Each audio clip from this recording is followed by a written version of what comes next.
प्रशासन की वहाँ बीजेपी है, बीजेपी की वहाँ आरएसएस है, आरएसएस उसी के निर्देश पर सारा कार्य हो रहा है। इसीलिए हम लोग आरएसएस को ही घेरना चाहते हैं कि कोई भी घर पर मत बचो, पहले पूरी सड़क जाम कर दो, वहाँ पैदल चलना भी मुश्किल हो जाए नागपुर में, हाँ, तब ये शासन प्रशासन की नींद खुलेगी।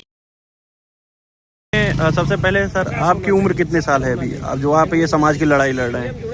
इसमें हमारी उम्र 76 साल है। 76 साल में भी आप समाज की लड़ाई जो लड़ रहे हैं, SC BC की लड़ाई लड़ रहे हैं। अभी वाम सेव का अधिवेशन जो कि कटक उड़ीसा में होने वाला था, उस अधिवेशन को प्रशासन ने RSS BJP के दबाव में उस परमिशन को रद्द कर दिया। किस तरह आप देखते हैं?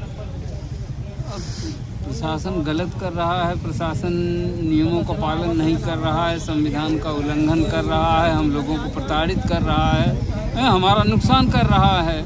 इसलिए अब उसके लिए आगे लड़ाई लड़ेंगे। अभी आपके राष्ट्रीय अध्यक्ष मामन मेश्राम जी, जिसके आप समर्थक हैं, उन्होंने कहा कि RSS हेडक्वार्टर पे घेराव करेंगे, तो कितने बड़े पैमाने पे आप लोग पहुंचने वाले हैं?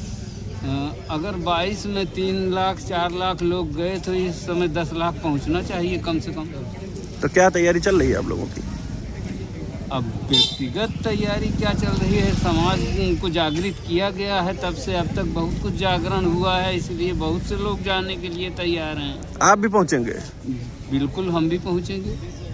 क्या RSS से इतना काहे आप लोग बौखलाए रहते हैं? उनके मतलब RSS से इतना खौफ क्यों है आप लोगों को? इसलिए कि RSS के द्वारा ही सब हम लोगों को ये प्रताड़ित किया जा रहा है। RSS ने BJP बनाया, BJP का शासन हुआ, शासन हम लोगों पर कोई ध्यान नहीं दे रहा है, हम लोगों का लगातार नुकसान कर रहा है। कार्यक्रम होना था, कार्यक्रम समाप्त हो गया, परमिशन तो प्रशासन ने रद्द किया, तो RSS का घेराव क्यों लोग कह रहे हैं?